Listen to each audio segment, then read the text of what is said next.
Welcome to the Right Time Podcast. The Right Time with Bomani Jones. Ladies and gentlemen, welcome to the Right Time. My name is Bomani Jones. Thanks for listening on ESPN Radio and the ESPN app.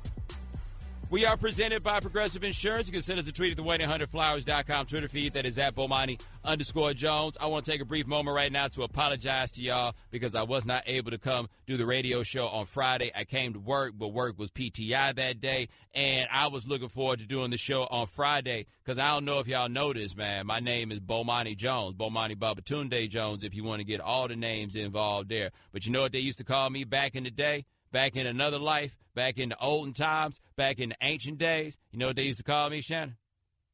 I'm unfamiliar. What's up? They used to call me Bostradamus. That's right.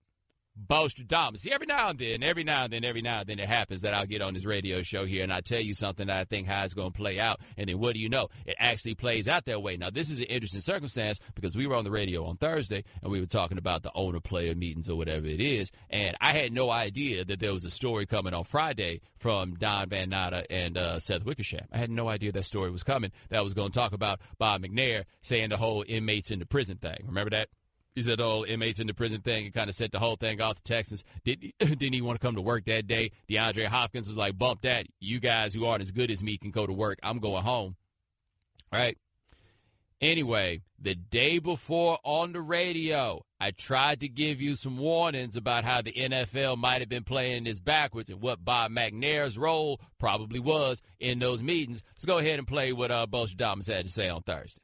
There seemed to pretty clearly be a level of vetting, right? Like Stephen Ross, he's got that RISE program. We out here trying to save the world. He's going. Shad Khan, who's been in the newspaper talking bad about Trump, he got to go. But also on the other side, you had like Bob McNair, who I feel like is there just to make sure don't nobody give up the farm. You know, like Bob McNair's to make sure, go ahead and make sure that these softies don't do anything stupid. They didn't just let any owner decide that he wanted to show up. I don't think that was really like necessarily the game plan. But all it takes is for one of them to have had enough. Like, I don't have to listen to y'all. I'm doing this just to be nice. Then the whole thing goes out of whack. And that's before we talk about Kaepernick showing up. Shannon, correct me if I'm wrong. Did Bostradamus not basically get this almost word for word on what went down? It's the first thing I thought about when I read the piece in the clips from the Wickersham and Van Natta piece. I thought about your comments Thursday about this McNair. Is it. This is it. This is exactly the thing that happened. And understand this. I didn't pull Bob McNair's name out of thin air. I didn't just choose any owner off the list to opt for on this one. Bob McNair was a dude, if you know a little background, is like, nah. He strikes me as the type that'll mess around and make this mistake. And the next thing you do, he made this mistake. And then Bob McNair wound up in a situation that I bet you never in his 80 years on planet Earth did he ever consider that he would be in. And you know what that situation was? Having to go beg for forgiveness from those dudes. Because he had to, right? Friday came. Players found out what it was McNair had to say. 10 of them bolted out, right? Only 2 of them actually stayed away, but 10 of them were like, man, bump this. And then they had to go and talk to him like, come on, man, we got a game this weekend. Don't let him mess this up for you. You know, and so most of those cats came back. Hopkins was just like, man, what this offense is going to be without me? I'll holler at y'all a little bit later. He rolled out. Y'all the ones that need more practice. I don't need more practice, right? McNair never in his life ever considered a situation where he would have to ask a room that looked like that to forgive him. But see, here was the problem with McNair on this one. McNair wanted forgiveness, but McNair decided, okay, what's my story, right? Like, what am I going to say to try to get out of this? And where McNair needed to go with, no. I said something I should not have said. Bottom line, I apologize. No. McNair went with, I apologize if you were offended, but you got to understand that's not really what I meant. I was talking to about the league office people, and, you know, the league office people, and we can't let them be in charge. They've been in charge too long, and I feel like Bob McNair, even though he's old, apparently has not listened to nearly enough Bill Withers, because Bill Withers had one of the greatest lines of all time. Brother, it don't do too much good to be talking when ain't nobody listening. Right? So McNair's like, no, I'll get this straight. I'll just explain to everybody that I meant something else. And so he came and workshopped that in the statement to the media. Like, yeah, I was really talking about the people that work in the league office. And that didn't seem to go over well. Nobody seemed to buy it when he workshopped it on the public, right? So rather than let me go come up with another approach, he was like, nah. I'm going to come in here on Saturday and say the same exact thing that I'd said before because Bob McNair is in on that one story. I would call it a lie, but I guess there's some wiggle room, right? He's in on that one story. So he showed up on Saturday to try to pass that story off on the players. Now, you know what that tells me? When the man showed up on Saturday to pass that story off, that tells me one thing and one thing only. Somebody had to make sure everybody got on the plane. Like, if you are Bob McNair, could you be positive that everybody was going to get on the plane? He had to show up, because if he doesn't show up, I bet you somebody doesn't get on that plane, right? So he had to show up, and then he passed off the same exact story. I talked to a dude that heard McNair's spiel while he was talking to him, and his response to that was, he's full of it and everybody knows it. Like, nobody believed a word that Bob McNair had to say. But he had to get the dudes on the plane. That was the most important part. We have to make sure there's a game. We heard, Shannon, that there was a potential that maybe the Texans players were going to peel the Texans decal off their helmets to play the game. And I don't know if Bob McNair flew out there to Seattle, but I think Bob McNair would have run to Seattle from Houston if he had to. To stop that, he'd have come out there with a broom like Sandman Sam. There'd have been a butterfly net thrown on him. No, it wasn't going to be that. It wasn't going to be that. I want to know who talked the players out of that one, too, because that would have been the boldest move they absolutely could have made. Who came up to them and was like, oh, okay, fellas, I think you're right, but y'all going, that's a little too far. See, I'm a little curious. I want to know what those meetings were like, the players' meetings were like before. Like, who came up with that idea? Like, hey, maybe we can stay in the locker room, we can kneel, maybe fist up. You know what? I got it. How about we take the decal off the helmet? We don't play for the Texans no more. We play for each other. We play for the brotherhood, right? Like, that's what that one is. We don't play for them no more. Also, Shannon, how lucky is it that J.J. Watt, for his sake and for everybody, that J.J. Watt is hurt? Can you imagine all those microphones in J.J. Watt's face after the game to talk about this? I could just imagine Adams splitting. Like, that's all I have. JJ, next question. I don't want to talk about that. Can we talk about something else? I don't want any parts of this. I don't want any of it at all. So they knelt during the national anthem. Even a couple white guys took a knee during the national anthem when this happened. But here's the thing I think that people are losing sight of, man. These guys knew how Bob McNair got down. They're not surprised to find out that this is how Bob McNair got down. What bothered them is the fact that they, as a team, have not had anybody kneel during the national anthem, right? Like, this is the same issue the Cowboys had. The Cowboys were like, yo, none of us have kneeled during the national anthem. Why are you out here poking us in the chest? Right? Like, why are you out here talking about us when we haven't even done this? And when we considered doing it, we came and talked to you. McNair got a squad where none of these dudes, like Dwayne Brown, threw up the fist, right, during the anthem, but nobody has kneeled during the national anthem. Nobody has. So when they hear that sort of thing, and they're like, yo, dog, we are actually doing what it is that you want. Even if we were inmates, we're not even trying to run this bad boy. What are you doing, right? And then you call them inmates. Now, all of a sudden, they got a problem because at the end of the day, man, these are still grown men. And at the end of the day, grown men are not going to respond positively to the ways that they've been treated and talked about by so many of these players. And I think for a lot of them, are learning in this process that owners have much less respect for them than they probably thought that they had. And who becomes the face of it? Bob McNair. Let me tell you something that's interesting about Bob McNair. I talked to somebody around the Texans, and they made a great point.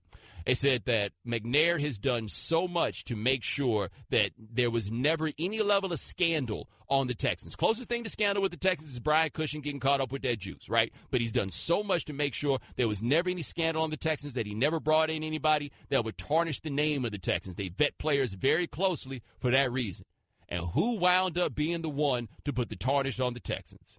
The dude who spent all the effort making sure that nobody else put any tarnish on the Texans. All right, 888-729-3776. That's our telephone number. Coming up next, here's the crazy part. After all that madness, the Texans and the Seahawks gave us the NFL game of the year so far. We'll talk about the fun stuff on ESPN Radio, the ESPN app, Sirius XM Channel 8. The Right Time with Bomani Jones. Ladies and gentlemen, welcome back to The Right Time. My name is Bomani Jones. Thanks for listening on ESPN Radio and the ESPN app. We are presented by Progressive Insurance. John McClain, the Houston Chronicle, will join us next segment. John McClain will join us at 4:30 Eastern. 888-729-3776. That's our telephone number. And hey, stop Straight Talk. Brought to you by Straight Talk Wireless. Best phones, best networks, no contracts. All right, we were talking about Bob McNair and him making sure them boys got on the plane to play the game on Saturday, and it worked. They all went and played. It was a pretty immaculate game. But I had not heard this until I got to work today. Randy Moss is right there with me telling Bob McNair, oh, no, you're going to have to do better than that. That apologies don't fly because you're sitting at an owners meeting, all those powerful owners in one room. You know, Bob McNair is looked at as the owner, of course, but more of the leader of the team. The city of Houston just went through a hurricane. They just lost their franchise player. Then you come with this message. So really, Bob McNair, what message are you really trying to send? For them to be able to build that stadium, for him to be able to build his franchise? That stadium and that franchise was built on a lot of minorities helping him build that empire. So for him to come out with that statement, Sam, it's not flying. The man just got caught. Now he's trying to be apologetic. That's not flying. I love, by the way, that Randy Moss decided when they put him on television, y'all hired me to be Randy Moss. So I will continue to be Randy Moss. There's other cats that get on TV and they try to become broadcasters. No. I'm here to be Randy Moss. All right, 888-729-3776. Dr. Kelly in Florida. Kelly, thanks for calling The Right Time. Hey, Bomani, how you doing? Doing all right, man. I'm doing good, thank you. Hey, I'm glad to hear I asked your call screener if you were going to have Ryan Clark on today. Real interesting. Ryan Clark has a fantastic perspective on this. Basically, the bottom line was, he said, the bottom line is it's absolutely not racist on the owner's part. He meant absolutely nothing in regards to race. It's a common phrase that has been and will be used continuously by people. They normally say asylum as compared to inmates. He said, but take consideration the age of the owner and how he said it and what he said. He says, more interesting than that, he says, if you think that's bad, imagine sitting at the negotiating table when the owner of the Colts looked across at Peyton Manning and called him boy. He said they don't see this as anything else except your labor. We're the owners. Basically, we pay you a lot of money to go out and do your job, do it, and keep your mouth shut. And quite frankly, 75% of the communities out here believe the same exact thing and have absolutely no problem with it one bit. That's how we work every single day. Whoa. 75% of what? 75%. All right, 75. I said 75% of the community out here. I would say 75% of the working community out here goes to work every day. They do what they're told to do, and if they don't like it, in other words, if ESPN said, "Hey, Bomani, guess what? We want you to stand on your hands and do your show tomorrow," you better have pretty strong arms or go find a different job. I want to make sure you understand something, though. You know Ryan Clark isn't in charge here, right?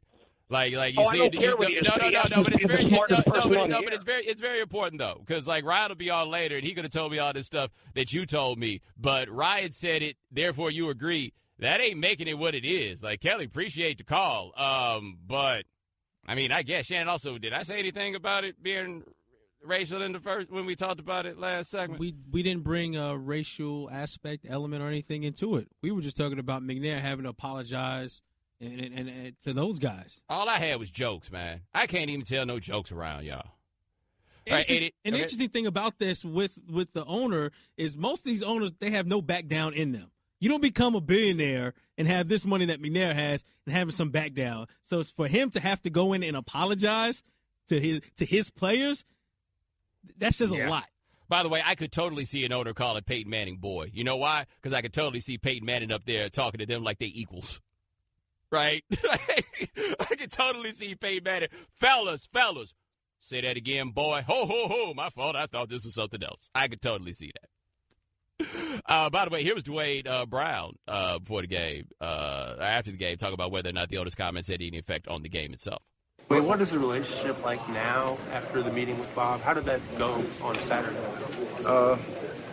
not too well. But, like I said, we blocked out all distractions and just came out here ready to play.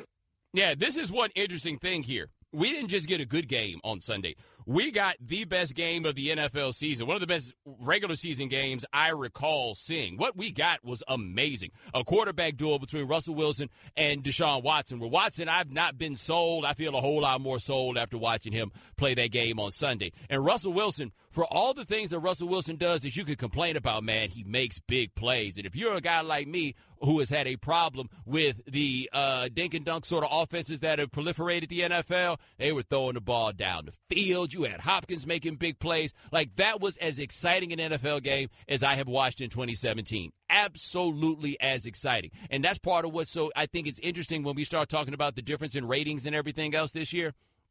Yeah, I think the protest stuff probably has some measure to do with it. I have no way of measuring the magnitude, but I could see it having something to do with it. But the football hasn't been as good. Like, do you honestly enjoy watching football as much as you used to? Because I just haven't found the football to be as enjoyable.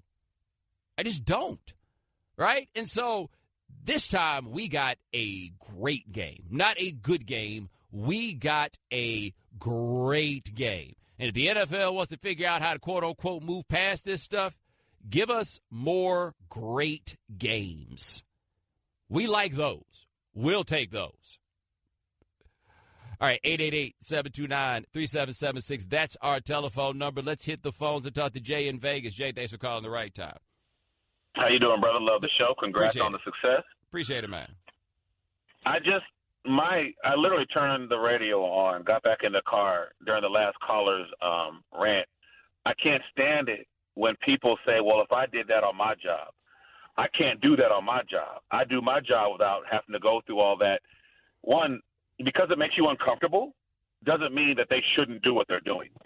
Because it's bringing up something that you wish you didn't have to talk about or think about or hear on ESPN, that doesn't mean they have no right to do it. And my response to well, if I did that on my job, I'd be fired. Guess what, sir?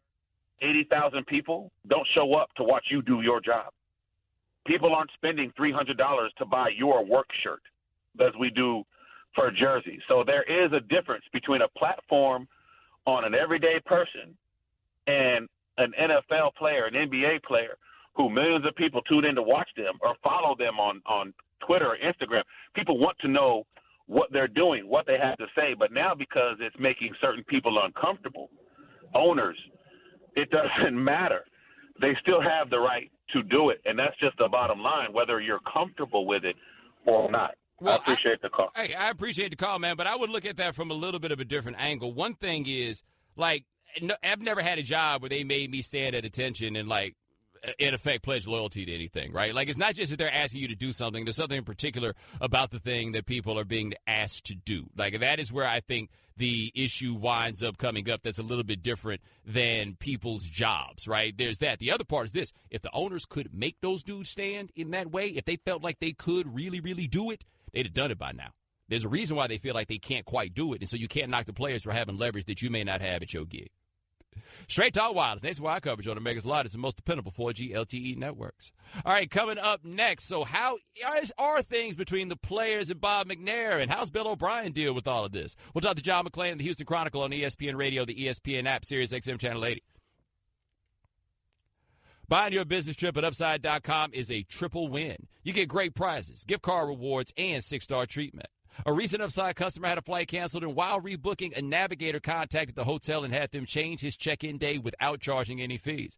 That's just one example of how Upside's navigators go above and beyond. Go to Upside.com and use code Bomani, and you'll get a $100 minimum gift card to Amazon.com. That's code Bomani for a minimum $100 gift card when you buy your next business trip. Upside.com. You deserve a better business trip. Minimum purchase required. See site for complete details. The Right Time with Bomani Jones. Ladies and gentlemen, welcome back to The Right Time. My name is Bomani Jones. Thanks for listening on ESPN Radio and the ESPN app. All guests join us on the Shell Pennzoil Performance Line. Just like our next guest, he covers the NFL and the Houston Texans for the Houston Chronicle. His name is John McClain. Now, John, given everything that happened on Friday and Saturday, were you surprised the Texans played as well as they did on Sunday? I was, Bomani, because not had nothing to do with the distraction. I just thought at some point Deshaun Watson's going to have a bad game, and CenturyLink Field, where Russell Wilson's 36-36 going into the game, 36-6 going into the game, I thought sure that would be the time. I picked the Seahawks spread was 6. I picked them by 10. And then Watson went out, and he and Wilson had a duel that you don't see much of in the NFL anymore with so many teams offensively challenged. But it was because of Watson and his receivers that did such a tremendous job. Well, have you been surprised how well O'Brien has adjusted the offense for Watson? When he left, anybody can coach Tom Brady. Let's be honest. You and I could coach Brady. But when Bill went to Penn State, he had Matt McClain. They had all those sanctions, they had all the controversy, and he was coach of the year, and they had a winning record. Couldn't go to a bowl, of course. Next year, he had a freshman, Christian Hackenberg, and everybody thought, boy, that kid's going to be the first pick in the draft. And then O'Brien left, and Hackenberg didn't get much better. So it's kind of like, as he told us, you have to fit the talent of the player. It's not fair to ask a player, come in here, here's what we do, fit in. He said we've tailored everything to his strengths and weaknesses. All right, we're talking to John McClain of the Houston Chronicle here on The Right Time. Now, with everything that's gone on, what was the weekend like for Bill O'Brien? Because he's kind of the guy caught in the middle. I'm glad you asked that, Bomani, because that's my column tomorrow. Here's a guy who went to Penn State for the worst scandal in the history of college sports, maybe in the history of any sport, and did really well under incredibly difficult circumstances. And just this year, he had to deal with Hurricane Harvey, the flooding, the families. The team was in New Orleans. Then it was in Dallas. Then they had to come back, and they got crushed in that first game here by Jacksonville. And I figure some of it had to do with the distraction. And then this one last week, his message to the players is, I'm behind you 100%. He tells us that. He tells them behind the scenes. A couple of players told me he was a rock, that he talked them off the ledge. And he did, and having them get ready. And as O'Brien says when it comes to dealing with distraction, he said, I got to put a huge emphasis on we. He said, it's the players out there. And he said, I've got coaches that have a great bond with the players. So they did a great job of getting that team ready to play, because the Seahawks, they were gassed, and they were so complimentary of Watson and the Texans, because they knew, Russell Wilson bailed them out big time. But I think O'Brien has done a terrific job coaching Watson, designing game plans, and making play calls. Now, with Bob McNair, on the day-to-day for the players, does it matter if they have a beef with the owner? I don't know why it is. I mean, they met, they did their protest. They had not had but one player kneel. The only player since this began last season with Colin Kaepernick, Dwayne Brown, held up a fist while he stood for the national anthem in New England, and nobody else ever had. And in this game, everybody but 10 players, they knelt. They had their locked arms, the players. Most of the players who stood had a hand on the shoulder. And so I don't think it matters. It's like they go out there and they play for each other. We hear that it's cliche, but the fact is, they do a good job on focusing. They've had a lot of controversy, a lot of distractions, but I was very impressed. Now, when it came to the actual playing, their pass coverage was awful. They got shredded by Russell Wilson, blew a game they should have won. We're talking to John McClain of the Houston Chronicle here on The Right Time. Now, with that defense and the injuries and everything they've had, is this just a defense that's not going to be good for the rest of the year, or is this just a matter of a bad week? Depends on who they play on quarterbacks. Tom Brady, Alex Smith, and Russell Wilson combined for 12 touchdown passes. The other quarterbacks they've gone up against, that would be Blake Bortles, Andy Dalton, Marcus Mariota / Matt Castle, haven't hurt them at all. And now they've got Jacoby Brissett coming, and then they go to L.A. and play against Jared Goff and the Rams. So let me run some players they don't have that they had last year. J.J. Watt, Whitney Merciless, Vince Wilfork, John Simon, starting left linebacker, Brian Cushing, A.J. Boye, and Quinn Demps, the safety who led them interceptions. And now they've lost Christian Covington, who was starting at right end for the year with a torn bicep. So the coaches have had to make do with a lot of new players signed off the street, veteran free agents, rookie free agents, and they've done a pretty good job against the lesser quarterbacks, but, boy, they've been carved like pumpkins by Brady and Wilson and Smith. All right, talking to John McClain of the Houston Chronicle here on The Right Time. Now, back with Deshaun Watson, we talked to you before, and you said that Tom Savage had outplayed him in the preseason. Has anything really changed with him? Because it's so amazing to see how well he's played, given that he wasn't the starter off the rip. It's first of all, I can't recall a time a team that won a division, won a playoff game, started the season with a rookie quarterback. It is rare. If I'm sure there's been a time, but I don't know what it is. And Savage was better in the offseason. He was better in preseason. And everybody is critical of O'Brien for not starting him at the get-go. And maybe the reason Watson is so good is he did get to watch the starters a lot and learn. And he's been great at learning what O'Brien's doing. O'Brien talks about the pocket, how much better he's gotten in the pocket. Pocket can be a pocket on the move to the right, to the left, can be in the traditional pocket. And they try a lot of different things with him. It's almost like they're mad scientists trying to cook up something because the guy they got shows he can handle just about anything. The Seahawks said they saw things that they hadn't seen on tape, and they were fortunate that they had Russell Wilson in that game. So he's gotten smarter. Once he got on the field after the second game, he came off the bench in the opener against Jacksonville because pass protection was pathetic. And Savage had been sacked 6 times. They thought maybe Watson's mobility would offset the pass rush. It did not. He was sacked 4 times, and they were obliterated. Then O'Brien saw something in that game, Bomani, that made him start Watson on a short week at Cincinnati. I thought he was nuts. I thought he should go back to the veteran, and they won that game on a Watson run, and the rest is rookie history. All right, last question for John McClain, the Houston Chronicle. DeAndre Hopkins left the facility on Friday and did not return. Was there any concern with anybody in the organization that he might not play in the game? No, there was never any concern about that, and I told him yesterday he needs to leave once, miss a practice every week, considering he had 8 catches for 224 yards and a touchdown. He's playing great. I'll give you a little stat here. Hopkins is on a pace for 16 touchdowns. Will Fuller is on a pace for 23 touchdowns, and the Texans' all-time record is for a twosome is 16, Andre Johnson and Kevin Walter in 2008.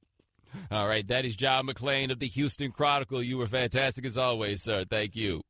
Bomani, it's my pleasure. Thank you very much, and I hope you're doing really well. I'll do my best, man. I'll talk to you soon. ESPN Radio is presented by Progressive Insurance. Last year, over 3 million drivers switched to Progressive. Call or click today and find out if you can save. The Right Time with Bomani Jones. Ladies and gentlemen, welcome back to The Right Time. My name is Bomani Jones. Thanks for listening on ESPN Radio and the ESPN app. All guests join us on the Shell Pennzoil Performance Line. Thanks to John McClain, the Houston Chronicle, for joining us the last segment. Ryan Clark will join us in the 5 o'clock Eastern hour. Remember, if you miss anything live, check out the Right Time podcast, available on the ESPN app. Right Time is brought to you by Upside.com. Low prices, great rewards, 6-star service. You deserve a better business trip. Upside.com. All right, 888-729-3776. That is our telephone number. Steelers won last night against the Lions. The Lions were on that weak kicking field goals. No touchdowns, weak kicking field goals. It's never what you want. You never want to wind up in that situation. They wound up on the 15, which is pretty good if you got their kicker in fantasy. If not, you guys just couldn't seem to get it done. How did the Lions – all right, so Stafford got there in, 2009? Had the Lions had a running game since Stafford got there? Like, that was one of those games I felt like you watch Stafford play, and it's like, okay, this is what the big deal is, because this is a game where you saw him going down the field making throws that there are very few humans on earth that are capable of making, but they can't run the ball at all. And it's been this way for like 9 years. Anyway, the Steelers, what are they now, 6-2? You know what the Steelers are doing right now? The Steelers are kind of laying waste to the notion of the distraction. When you have to say, think about things that have happened with the Steelers, like the Texans, for example. What happened this week? That would be a team that we would all assume a distraction would have taken them down. If ever there was a team that was going to get taken down by a distraction, you would think that that would be the team. Instead, the Texans came out in a lot of ways, played the best game that they've played all season. Probably not their best defensive game, certainly, but that did not look like a team that was failing because it was distracting or whatever went wrong. It wasn't because of everything. They had dudes that looked like they might not be coming to the game. right? Like all of this stuff. They out here while they over there talking about what they going to do to arouse the rabble a little bit. And then they still came out there and managed the ball. Now, let's look at the Steelers this year, right? The Steelers have had their Antonio Brown stuff coming into the season, right? Ben Roethlisberger and his Antonio Brown stuff. We have seen with them all the national anthem stuff that happened with them. With Tomlin, with Villanueva, everything that came down with that. Your man Martavis Bryant and all the yelling and screaming that he's been doing about getting the ball all the way to the point of him getting demoted this week to the practice squad and standing on the sideline and watching. And, I mean, if you want to get on it, somebody stole the homie Juju's bike. I think I'd be distracted if somebody stole my wheels. He didn't even have a car, did he, Shannon? Like, the bike was his wheels, right? That was his mode of transportation. The Steelers are 6-2. Right? Like, with all of that, the Steelers won this game against a team that we may not think is great, but I think we say the Lions aren't bad.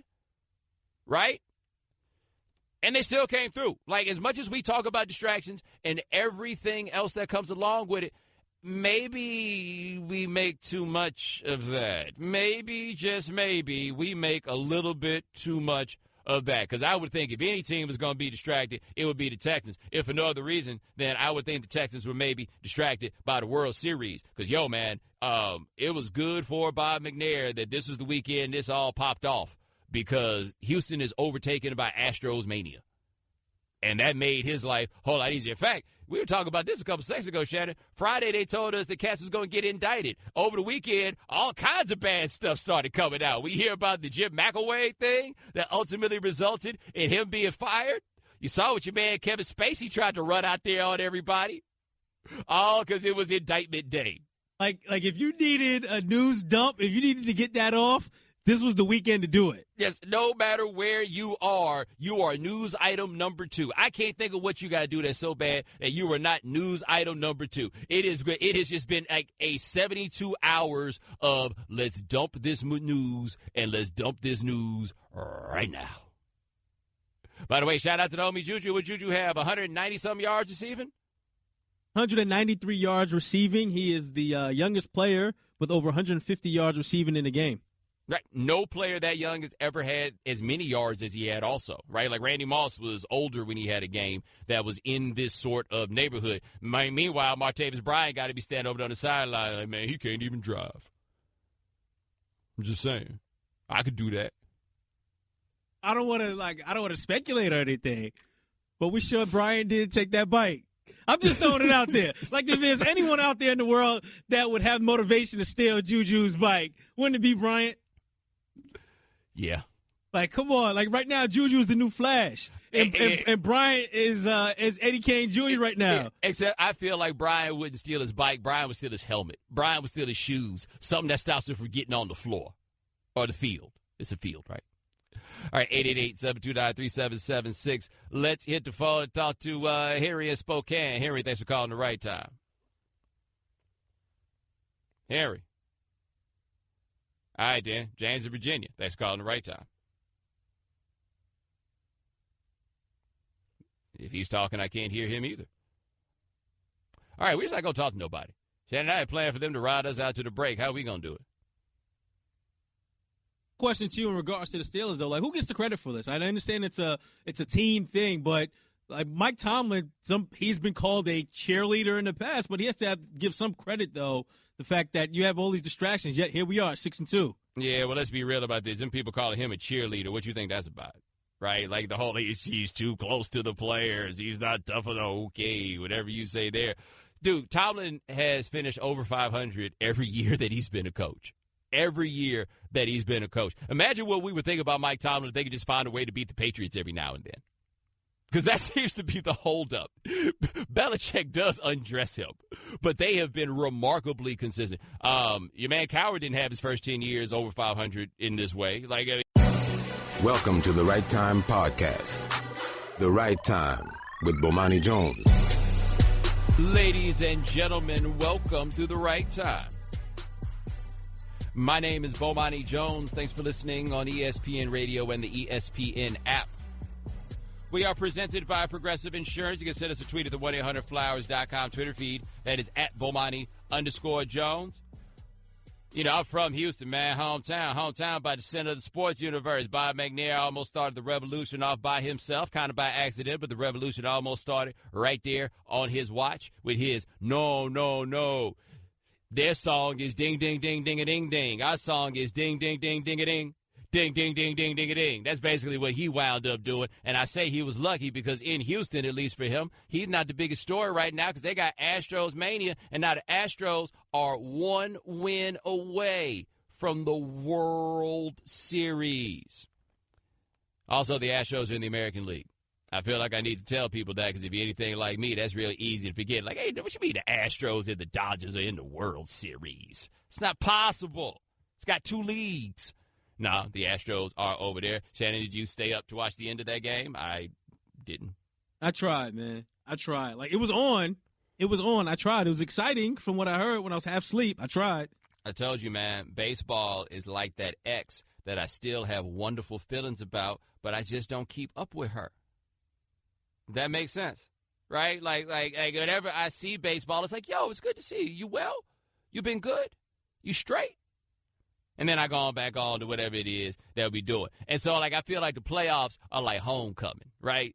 I see baseball at homecoming. Man, it's like I never left, baby. You know, I don't remember everything that's going on. You got to kind of update me of what's going on in your life right now. But it still feel the same when I put my arm around your waist at homecoming. It still feel the same. So is baseball sending you to the Hey Stranger text? Yes, that is it. That's it. You get that email from MLB. Postseason right around the corner. Like, any chance, are you coming down this weekend? Oh, okay. Well, maybe I'll see you there. Maybe I will. Right? Like, but that's just how I feel about it. I have overwhelmingly positive things to say about baseball. I just don't really be wanting to keep up with it. It just doesn't hold my interest in the way that it used to. It ain't as sexy as it once was. And now, Shannon, it's like baseball tried to get some plastic surgery. Brought the home runs back. Like, you used to love the home runs, didn't you? Remember that? Remember the long ball? You used to love that, right? We got that back right here. Exciting. The home run is exciting, right? That's what they used to say, right? Yeah, but they misunderstand it wasn't the home run that I liked about you. It was the little things. I'm just not that into it anymore. It's just not what it is. But now that one is 3-2. The Dodgers haven't won a World Series since 1988, and there has not been a World Series winning team, by the way, as not so talented as the 88 Dodgers since then.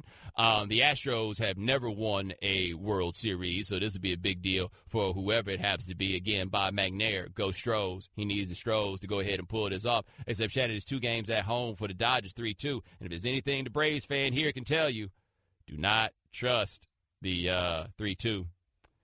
Down 3-2, but 2 games at home. Nope, that sounds a lot like 1991 to me.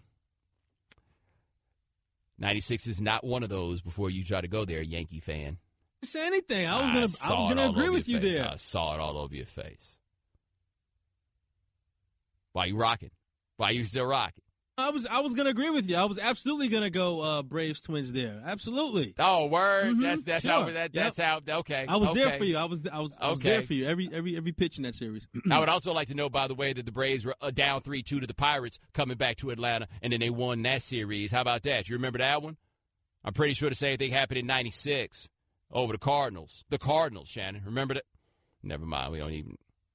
Anyway, what I'm saying is the Dodgers themselves have a chance. Although you wound up with some measure of controversy over the weekend. You see that with the dude Yuli Gurriel? Had you ever heard of him before the weekend?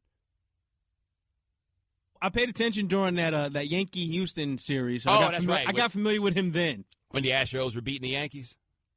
The Yankees are up 3-2. My bad. That's another one of those 3-2s. Mm-hmm, yeah. My fault. I was waiting for you to reference that. Well, thank you for helping me remember. Or that other Houston-New York 3-2. Oh, yeah, the time that John Starks became a local legend in Houston. He's right up there with Clyde Drexler as far as I'm concerned.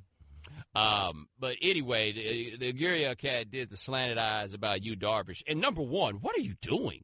Like, I just can't believe that at any point you thought that would be, like, the business. Like, this is what I'm going to do if I do something off of Darvish, and I'm going to do that. Like, what were you thinking? And then, of course, rightly, a punishment came down and all of the finger wagging. I think all of that wound up being appropriate. I think it's fair to ask the question as to whether or not he should have been suspended for the postseason, but I also think the argument is fair that all he would have done was appealed anyway, and then if he appealed, it would have been like Chase Utley, and the suspension would have been pushed off. Major League Baseball has some weird explanations, though, for why it is that they pushed the suspension of the regular season. One of them is that they wanted to make sure salary was docked, which tells you everything about the value structure of these leagues, where they feel like a punishment ain't a punishment if it doesn't wind up costing you any money.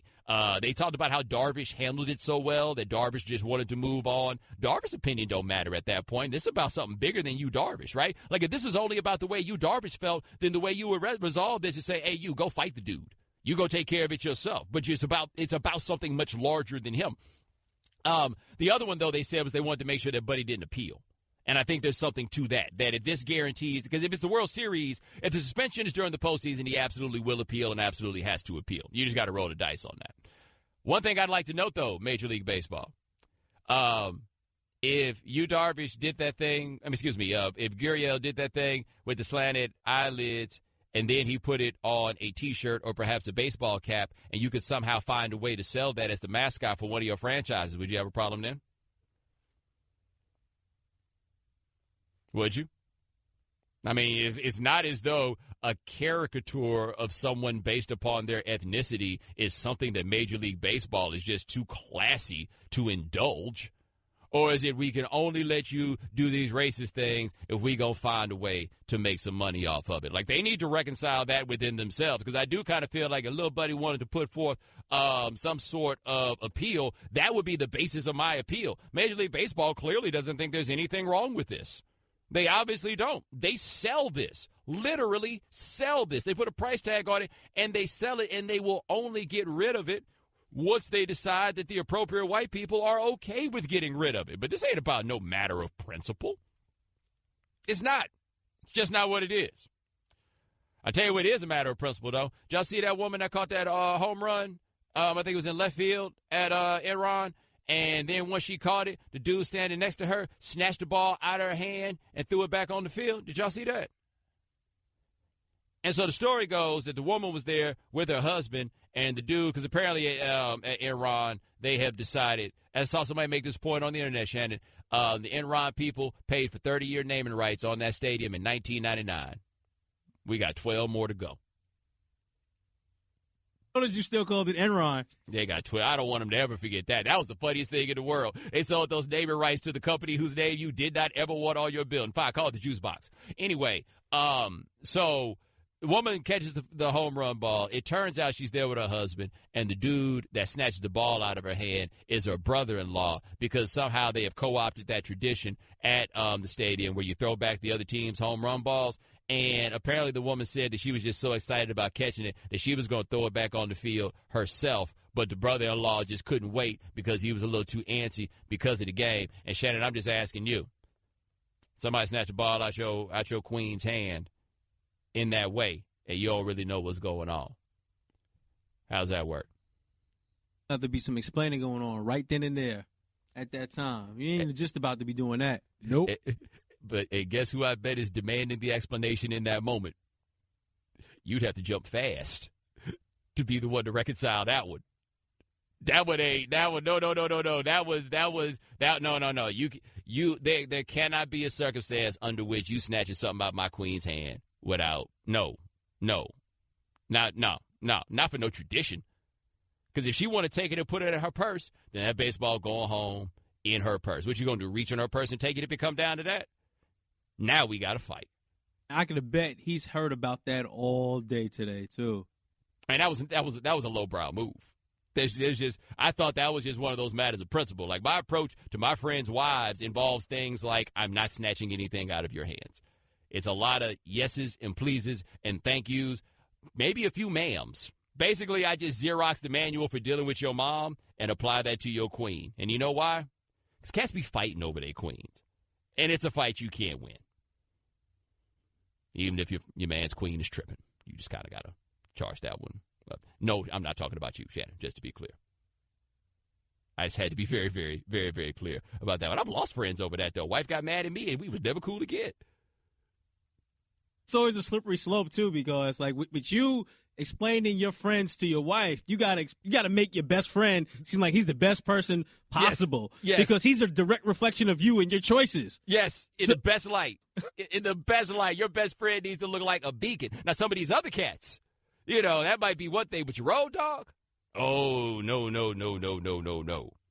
And not that I'm Shannon's best friend, but this is in part why I send gifts to your kids every Christmas. You got to have at least one friend that you can always say, nah, he on the up and up. She do think I'm on the up and up, right? We good? Woo! 888-729-3776. That is our telephone number. Coming up next, remember when I told you guys that inviting Kaepernick to one of those players' meetings with the owners would be a bad idea? Well, find out the weird thing that's going on there on ESPN Radio, the ESPN app, Sirius XM Channel 80. The Right Time with Bomani Jones. Ladies and gentlemen, welcome back to The Right Time. My name is Bomani Jones. Thanks for listening on ESPN Radio and the ESPN app. We are presented by Progressive Insurance. Ryan Clark of ESPN will join us next segment. Ryan Clark will join us at 5:30 Eastern. Get his biggest takeaway from the NFL weekend. 888-729-3776. That is our telephone number. We were talking about, make sure I got my man's name right. Gurriel with the Astros, who did the slant eyes thing, which is ridiculous and indefensible during the game. And I just said the thing about Major League Baseball is, they're like, hey, you're not allowed to do racist caricatures unless we can make money off of it. Let's hit the phone and talk to Mike from Illinois. Mike, thanks for calling The Right Time. Hey, Bonami. Who? Who? Bomani. Thank you. Long-time listener, catch the show every night going home from work, and really enjoy everything that you've got to say usually. I just got one complaint, one concern, though. It seems that you're, to me at least, you're a little bit irresponsible with everything being so racial. I mean, the segment right before you, Darvish, was all about why some people consider Tomlin just a cheerleader, and that seems to just throw it out there like that seems a little bit on the irresponsible side to me. But hold on. When did I mention race at all in talking about Tomlin?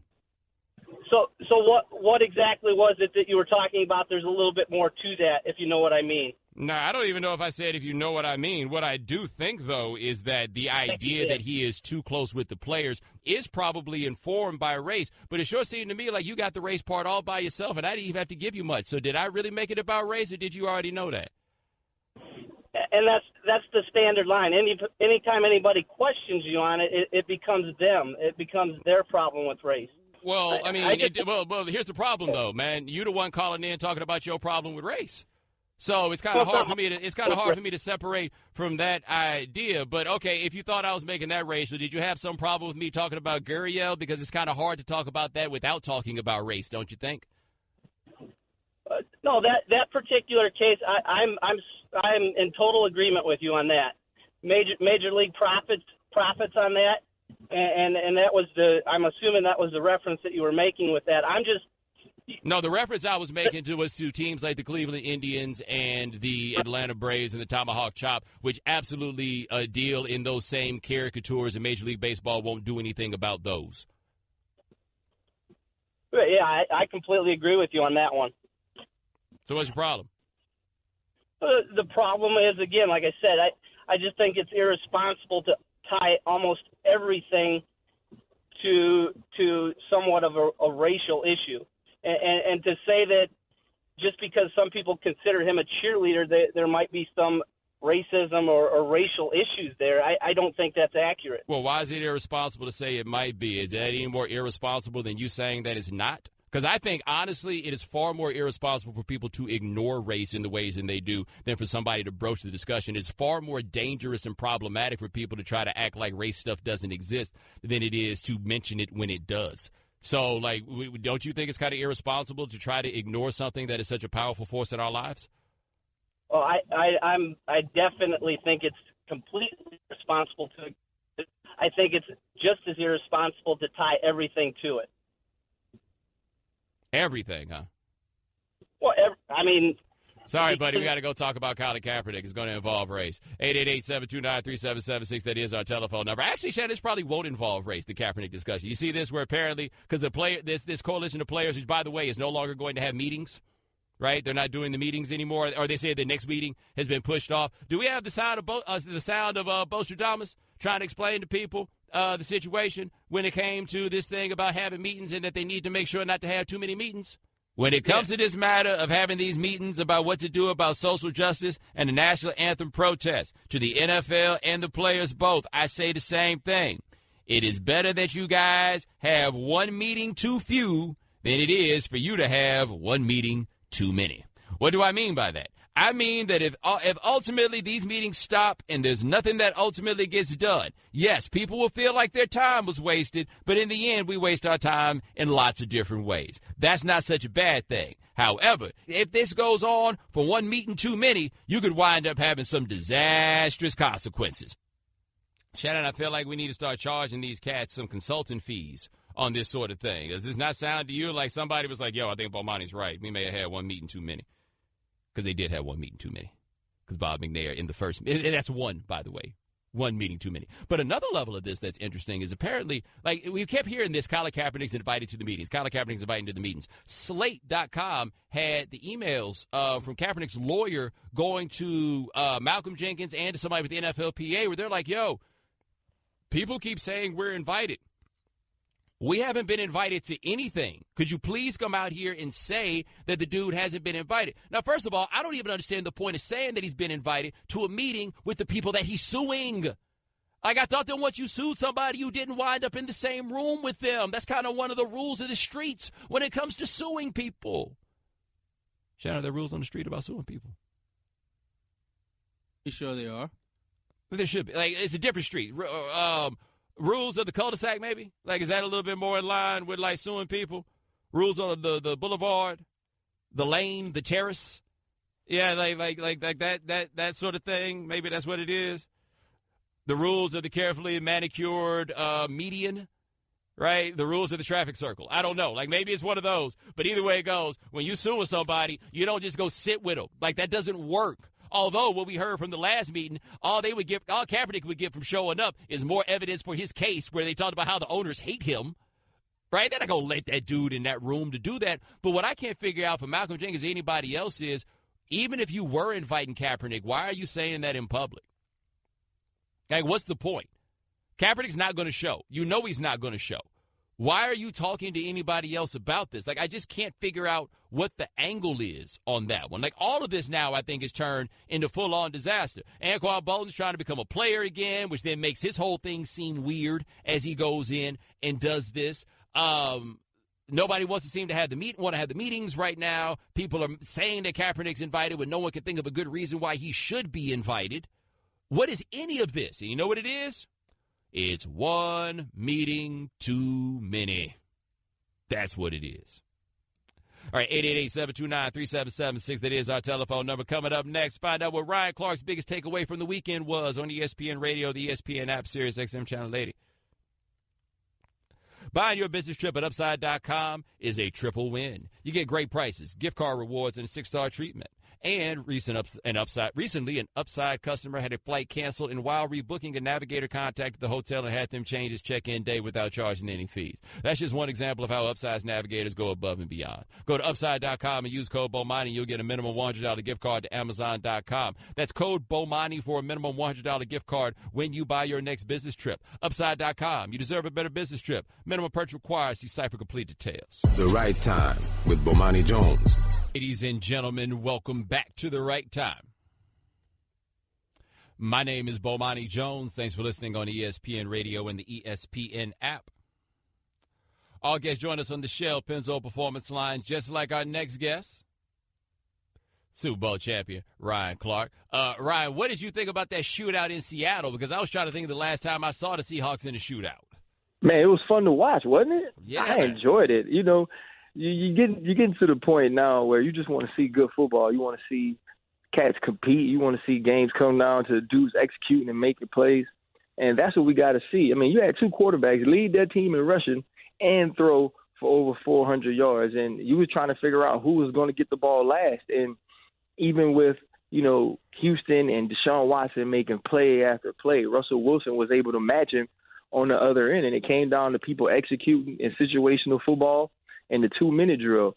Obviously, you see Bill O'Brien, he comes out, calls 3 runs in a row when they can't stop Deshaun Watson. You don't even put the ball in his hands, and that's on him. He said it after the game. And then you give up 3 big plays on defense for the touchdown. it was a great game to watch. It was exciting, but it also shows a lot of the chinks in the armor of the Seattle Seahawks that Russell Wilson really covered up for. No running game, no protection, giving up big plays on defense. So going forward, if they're going to, fulfill the dreams and aspirations of winning Super Bowls, they got to shore those things up.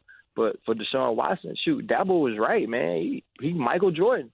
He Mikey Jordan, Kobe Bryant, baby Jesus, pick one. That's who he playing like now. Now, you mentioned how much fun it is to watch shootouts. As a defensive back, what is it like to play in a shootout? Oh, man, it's the worst, man. You feel so cool. Hey, man, Bo, you be looking at the linemen, you fussing at them because they not getting the pass rush. They turning around looking at you like you can't play ball no more. I mean, it's difficult. And then, your coach is scratching his head. And when the players start giving up plays, the coaches start making calls that put you in even worse positions. You look at the bomb that Richardson caught, and he's just one-on-one down the field. That's the worst position ever to be in as a defender when you're behind the wide receiver and it's a jump ball. It's going to be a tough play to make. And then when you're the guy in the middle of the field that's doing that, man, you feel like you let the whole Houston, Texas down. So I couldn't imagine, what those guys were going through and feeling, because now I'm old, man. I'm out of that mode. I just sit up in the room and talk about it. So you got to try to make a play, and they just couldn't. We're talking to Ryan Clark right here on The Right Time. Now, with Watson threw for all those yards and made some big plays, but he also threw those 2 interceptions. Were those just young quarterback mistakes? Because one of those, Sherman, just seemed to be like, I know exactly that this ball is coming right here. I think the 1-2 Earl Thomas was worse. It was a disguise coverage. It was a man robber coverage where Earl Thomas was kind of the free guy, and Deshaun locked on to DeAndre Hopkins right away. He was like, you know what? I'm throwing this ball to DeAndre, and I ain't throwing it to anybody else. And he never looked off, or he never found the down safety, and that was pretty bad. The one to Rich kind of fell off of his man in zone, and so when you do that, you don't really get an opportunity to see the guy.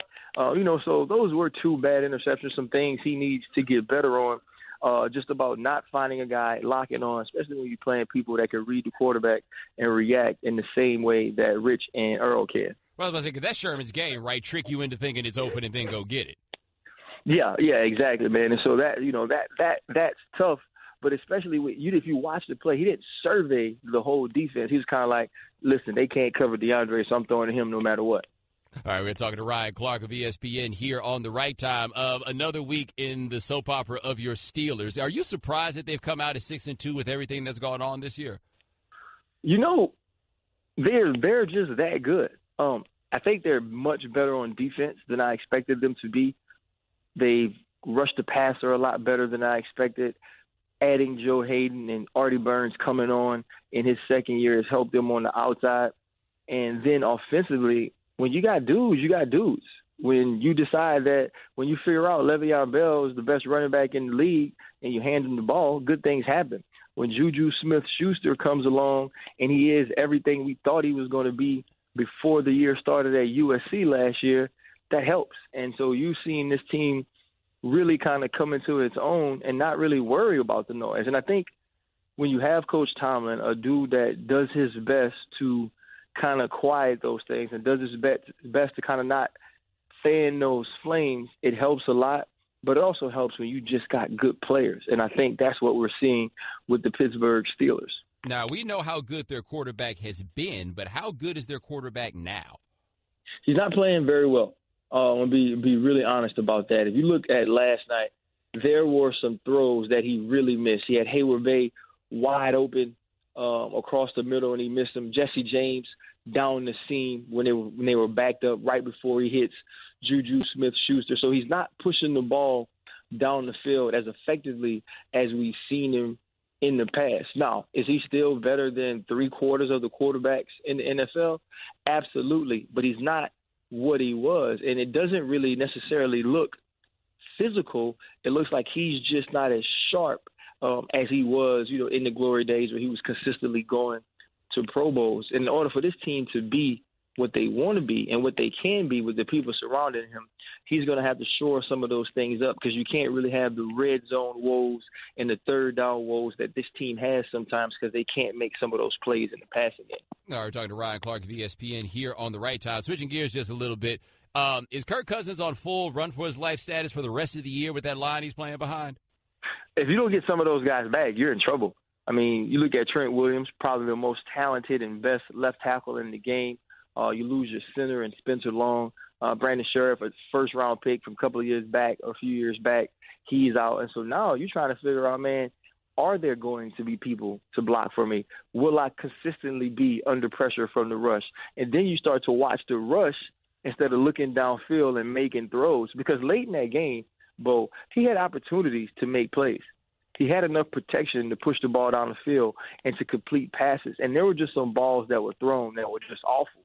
And if you're Kirk Cousins and you're asking for people to back up the money truck or the Brinks truck to your door, you got to win some of these games. You got to pull off some of this I make people around me better type stuff. Obviously, he has the organization by the pants a little bit because they don't know where to go if he leaves, and somebody else might pay him. But he's not playing like a dude that deserves the kind of money that he's seeking. Well, are you also surprised at how poorly they run the ball? I am. It's a weird thing. Sometimes you got to just stick with it enough and to where it works. You look at this team, they seem more comfortable putting in Chris Thompson and letting the screen game and the short passing game kind of supplement for the run. But when people start to understand that and scheme that, you don't get those big plays and those explosive plays that we saw a couple of weeks ago on prime time. So they need to figure out a way to stick with the threat of the run, to be confident in the threat of the run in order to give Kurt some opportunities to make some plays. But I am surprised that they haven't been able to create a running game, whether it's Fat Rob, Pete Ryan, or Chris Thompson back there.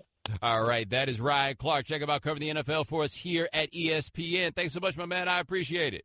Have a good one, my boy. All right, man. You too. ESPN Radio is presented by Progressive Insurance. Progressive is celebrating 5 years and more than 500 cars donated to vets. To learn more, visit keystoprogress.com. The Right Time with Bomani Jones.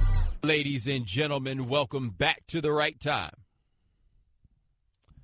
My name is Bomani Jones. Thanks for listening on ESPN Radio and the ESPN app.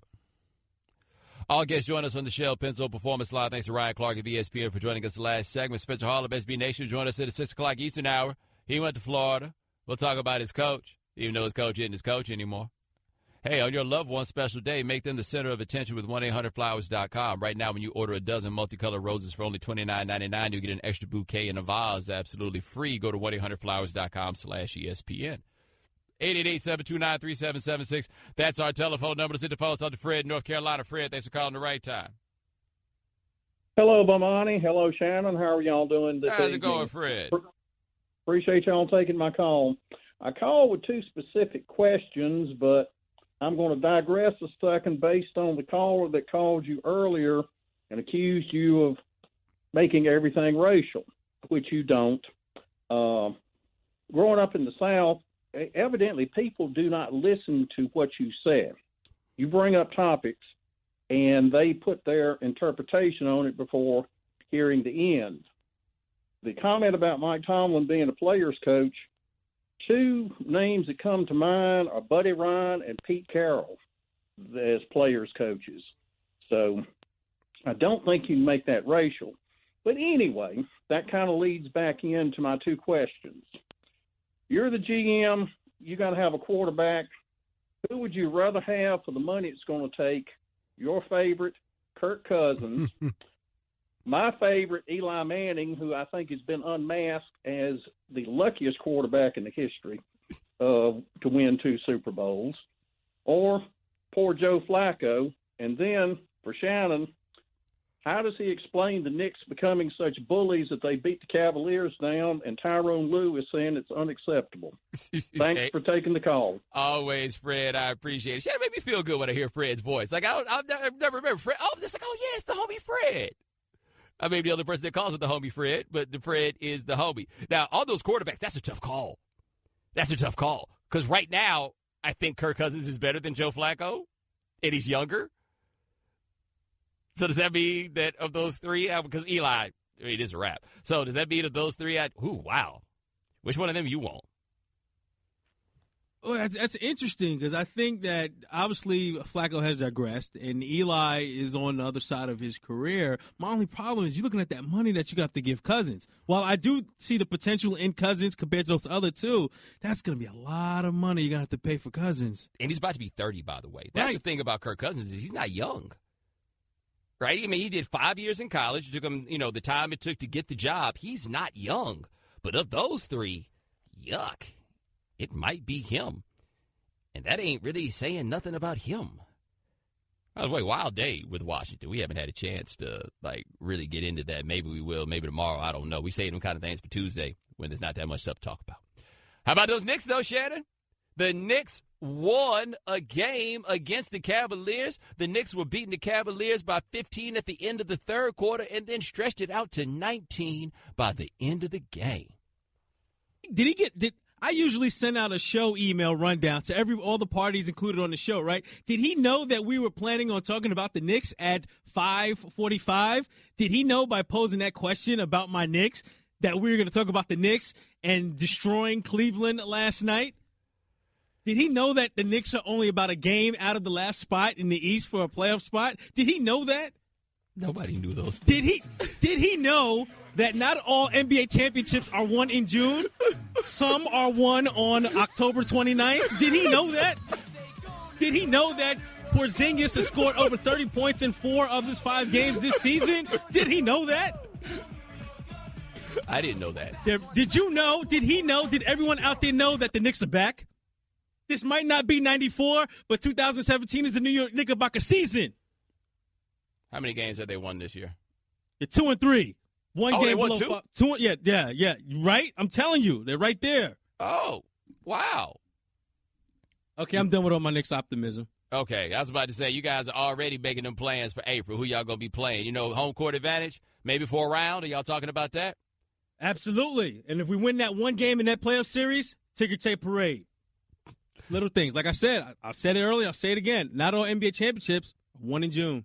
Now, on the other side of this are the Cavaliers, and Ty Lue did say it was unacceptable to lose to the Knicks because it is unacceptable to lose to the Knicks. It's unacceptable for any team in the league to lose to the New York Knicks. Lost to the Nets, too.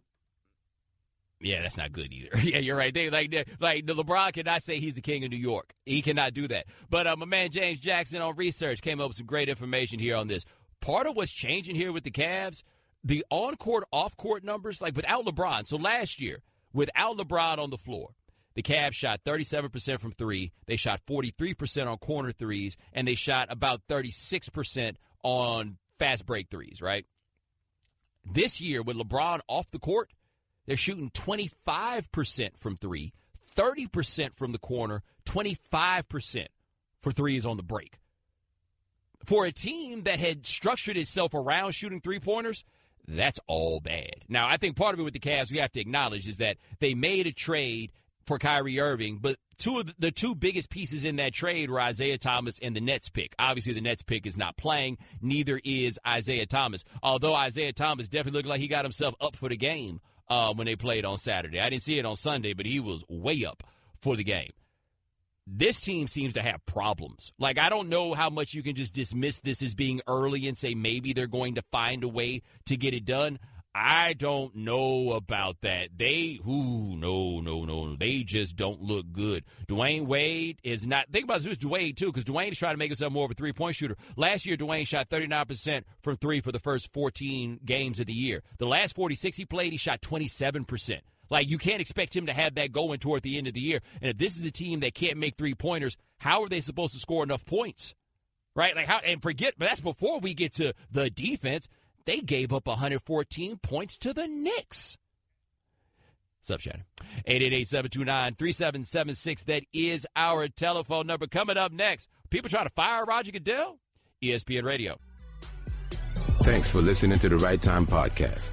Please come back tomorrow for more. And don't forget to listen to The Right Time with Bomani Jones from 4 p.m. to 7 Eastern on ESPN Radio and the ESPN app. Welcome to The Right Time Podcast. The Right Time with Bomani Jones. Ladies and gentlemen, welcome to The Right Time. My name is Bomani Jones. Thanks for listening on ESPN Radio and the ESPN app.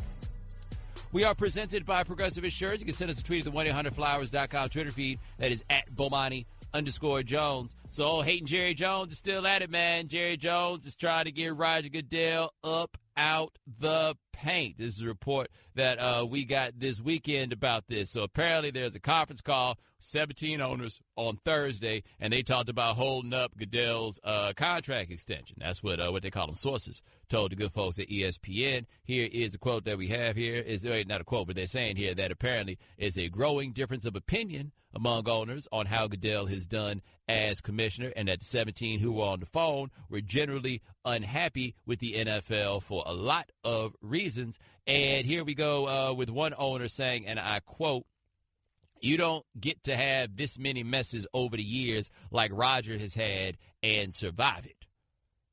Oh, okay. Now, here's Jerry Jones in the post-game press conference yesterday talking about why you got to get this right.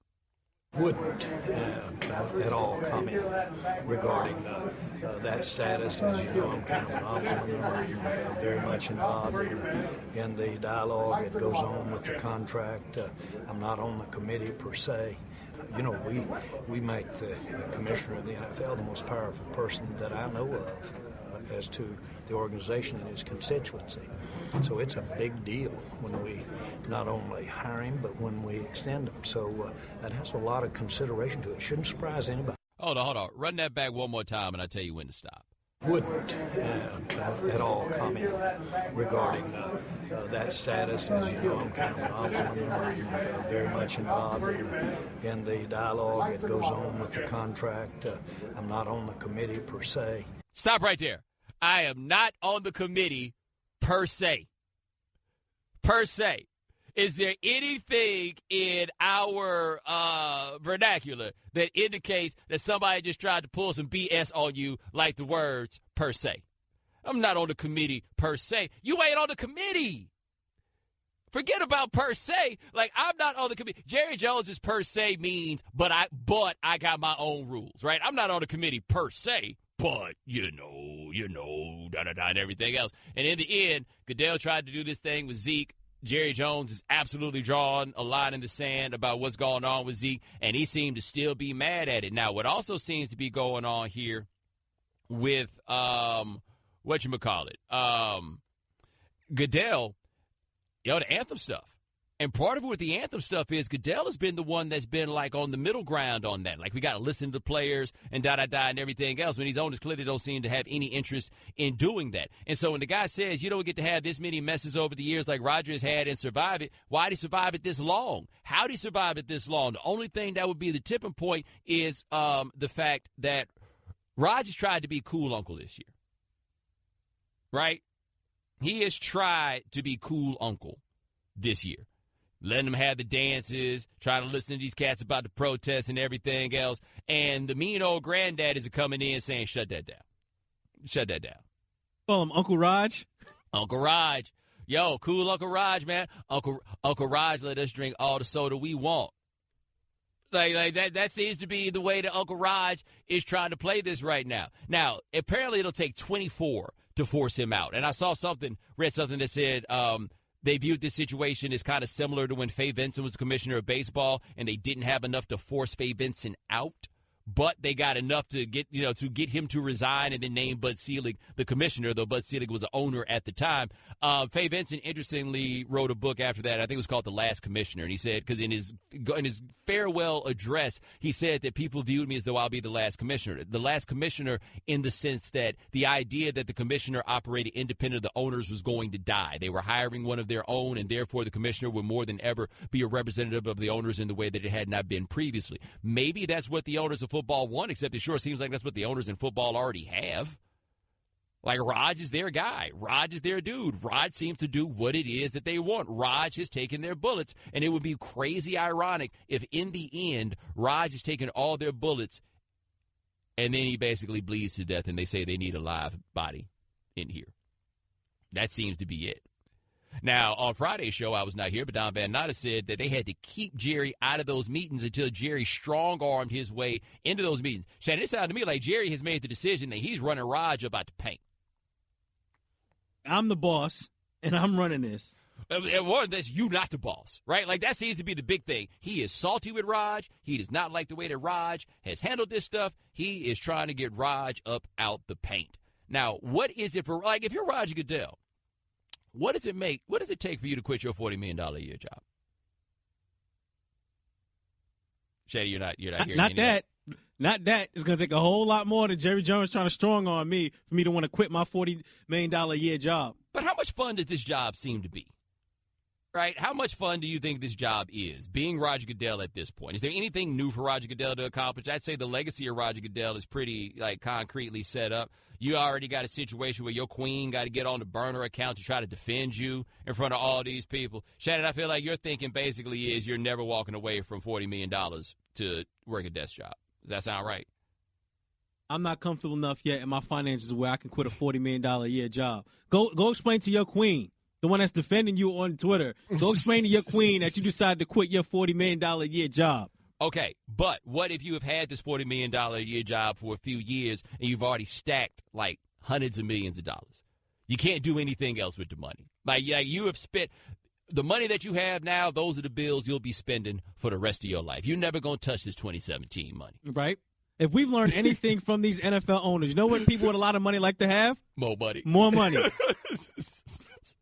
That is the one thing. Like, regular people be like, nah, I got enough money. You don't get to $1 billion by stopping on the way and being like, nah, I'm good. I'm straight. But this job doesn't seem like any fun, and I feel like, Goodell got to be able to get himself a consultancy somewhere, right? Can't he lead, like, search firms? You know what Roger Goodell needs to do? Oh, he ain't actually a lawyer. Roger Goodell going to put Ted Wells out of business, I was going to say. It's going to be a bunch of Goodell reports. Anytime somebody got some situation, just call Raj. And homie Raj will be the one to go ahead and fix this. But if the anthem thing, if anything dealing with Raj is hinging on the anthem thing, good luck to him, man, because there's no win for anybody. Like, they are all now totally stuck in a situation that they cannot get out of because it's a matter of pride on both sides. Now, how about this? If Raj was able to negotiate and smooth something out with the players, that would allow them to know for certain that all 53 dudes every week go stand up on the sideline for the national anthem. They got to get Raj a raise, right? There would be no other option. I feel like that would qualify as doing the impossible. If that happened, they have got to give Raj a raise. So you think Raj, right? Raj got to be somewhere right now cooking it up, right? Like cooking up the best plan that he could possibly come up with. Because even though Jerry Jones isn't on the committee per se, Jerry coming to make it happen. You see, did you read that in the Van Natta story with Wickersham, where Jerry at some point was like, I'm the ranking owner. You know that, right? Jerry went to find whatever rank it was that he could pull, right? I've been here the longest. I make the most money. Y'all gonna listen to me.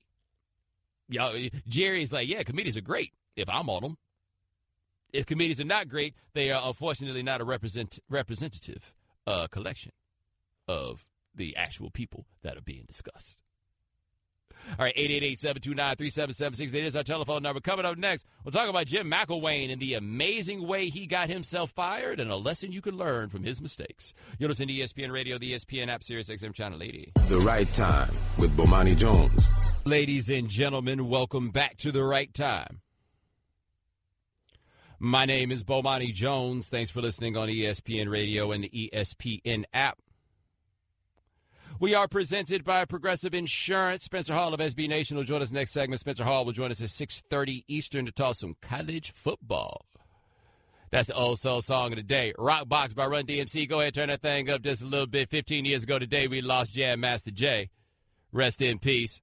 This also is like the Jammin'est Run. Like, of all the Run DMC songs, this is the one where I feel like I could drop this at any party, and we are going to win. All right, The Right Time is brought to you by Heisman House. Proud sponsor of the College Game Day Tour, live this Saturday from Raleigh as Clemson takes on NC State. The Heisman House is back. Rush to HeismanHouse.com for more Heisman House. Wait a minute, Shannon. Game Day is at NC State? Heisman House, not Game Day, but Heisman House. Yeah. Where Game Day going to be? Yeah, Game Day is at Bedlam, Oklahoma State. Oh, well, yeah, I guess that one would make more sense there. But how about NC State? I mean, they lost that game to Notre Dame, but it's weird, right? It's like NC State lost to Notre Dame, and it was a confirmation that Notre Dame was good, as opposed to same old NC State. And essentially, we have a de facto ACC title game semifinal this weekend. You have the NC State and Clemson game, as well as the Miami Virginia Tech. So That's you have right. the top two teams in each of the divisions there going head-to-head. When's the last time Virginia Tech Miami mattered like it does this time? Has it been since 2004, 2005, somewhere in there? 2004, yeah, that was the closest that Miami's been to winning the division. Right, when their whole thing fell apart when they lost that game at North Carolina. But they weren't even divisions yet by then. Because remember, that's when they were sitting on 11. All right, 888-729-3776. That is our telephone number. All right, so Florida fired their head coach, Jim McClain. And, I mean, Stuart Mandel of The Athletic made a very good point. He said at the start of the month, Jim McClain was 16-3 in the SEC. 16-3 in the SEC at the start of the month. By the end of the month, he did not have a job. Now, I felt like he was not built for that job when we saw him screaming at, Fred Taylor's son on the sideline that one time. That's why I was like, ooh, buddy, I don't know if this guy has the temperament for this job. But it actually went okay. I mean, they won the SEC East the 2 full years that he coached there. Then this year, or it was at the end of last year, the Shark. You remember that picture of that dude that was humping that shark and it looked a lot like Jim McClain? People kept asking Jim McClain if it was that. You know what I mean? Jim McClain was so mad about people thinking he was humping that shark, and I was like, no. This is not a man who copes well, right? And one thing about having a job like this is you got to be able to cope. You got to be able to make peace with stuff like that. Like, if this is what's bothering you, you're not going to be able to make this thing crack. This is not going to work for you. Then Jim McClain got up at this press conference and said that he had received death threats and his players had received death threats. Except, Shannon, there don't appear to be any death threats. And at that moment, it became a wrap. That was it. Because Florida, and I do think, if Florida were to deem that to be fireable, I would agree. Like, they went through to try to find out if they could fire him for cause for that. And see, the thing for Florida was this. Once they decided they were going to look to fire him for cause, that meant it was over. Because you can't go back from trying to find a way to fire somebody without paying them. There was no going back. But what you wind up doing when you're saying that you have received death threats that you have not received, number one, you're hurting recruiting. Because if I'm a kid and I'm looking at these programs, the ones where people threaten to kill you are probably low on the list. Number two, you are making the fan base look bad because you are making your fan base look like the crazies who threaten to kill people. And that's not what your fan base wants to be, right? So they go check that bad boy. They want to go check that out. They ain't find any death threats. Then the buyout talks that everybody said weren't happening. Maybe Florida was saying that because they weren't originally going in there to buy him out. They were going in there to fire him. Right? Like, maybe that was what that was. Now McClain does not have a job. Here's where McClain got himself in trouble, though, man. McClain hired the wrong agent. I want you to do the math on this because a lot of people in a lot of industries wind up in these situations, but I think that this is one that is very interesting. Jim McClain's agent is Jimmy Sexton. Jimmy Sexton is as good an agent as you can ask for as a head coach. You remember that time, Shannon, Jimmy McClain parlayed an extra $800,000 a year for Butch Davis when Butch Davis took North Carolina from 3 wins to 4? The ultimate hustle right there. 3 wins to 4, right? North Carolina won 3 games. They fired John Bunning. They hired Butch Davis. Butch Davis won 4 games the following year. He got an $800,000 a year raise because the Arkansas job came open and Butch was from Arkansas. And so Jimmy was able to parlay that into like a raise for him at North Carolina. Jimmy going to find a way. Jimmy will find a way to get you your money. Here's the problem, though. Jimmy represents everybody. Everybody. Tennessee, you can almost basically bet that when Tennessee hires a head coach, they are going to hire a head coach that is represented by Jimmy Sexton. Jimmy is a Tennessee alum, and again, Jimmy reps everybody. It's like basically he just goes down the list. It's like, oh, you don't like this guy? Well, we got this guy. Here's number 2. Oh, hey, here's number 3. Oh, yeah, Shannon. Butch Jones, current head coach at Tennessee. Guess who his agent is? Really? Yep. I'll tell you, man. Jimmy, I mean, it just goes straight down the line with Jimmy. But where the problem comes up with Florida is that some have said Jim McClain had some 8-figure bonus. He only got $4 million out of the bonus that was over $10 million. In part because Jimmy Sexton, he's got other clients, and chances are one of Jimmy's other clients is going to be the one that winds up getting the job. So your agent is negotiating on your behalf, but your agent is negotiating on his name and on his trust. And so if he got that full bonus for that full buyout for McClain, that might not work out so well for whoever the next Jimmy Sexton client is that suddenly Florida doesn't want to listen to because Jimmy put his foot down about this one contract. So it would be totally within the realm of reason. Totally within the realm of reason. if Florida looks at Jimmy Sexton and they're like, hey, man, how about you cut us a solid on this one? And then we'll give one of your guys this job the next go-round. And that's what Jim McElwain's messing up, man. If you're a dude like Jim McElwain, you need to go hire Jimmy Sexton after you get your name made. You know what I mean? Like, that's what you need to do. After your name is made, that is when you need to go. Oh, my bad, Shannon. Butch Jones hired Jimmy Sexton this year. This year. Because he figured if anybody could help him save his job at Tennessee, maybe it would be Jimmy Sexton. It's a smart move. Yep, that was it, right? But that's the relationship Jimmy Sexton has with Tennessee. But if Jimmy got a whole bunch of clients, like if your agent has a whole bunch of clients, you better hope that you're high up on the list with that agent. Otherwise, you will be sacrificed in the name of whoever the bigger name is or the next big thing is or whatever it is. Because right now, Jimmy looking at Jim McElwain like, I probably made all the money I can make off this dude. To tell me Jimmy Sexton is like the college football head coach version of Goldie? Yes. Is that what he is? Yes, that's it. He run the game, man. He runs the game. But I feel bad. McElwain thought he was going to get that whole buyout, and Jimmy comes and tells him, hey, man, I don't just work for you. I work for me. How furious would you be? Or did they just tell Jim, you can take this $4, or you may wind up with nothing? Now, what would you do on that one, Shannon, if you got a $10 million buyout? They offer you $4, but there's a chance you could get $0. Do you fight for the 10, or do you take the $4? I'll fight for the 10. I say, can we meet halfway, though? Like, can we meet at 5? I feel like we got to keep fighting. This also tells me, though, that Florida was absolutely going to fire him with 4 calls that same day. They were going to fire him for cause, and he was just going to have to fight to get that money back. Yeah, I take the 4. I take the 4. No need to hold a grudge. I'll take the 4.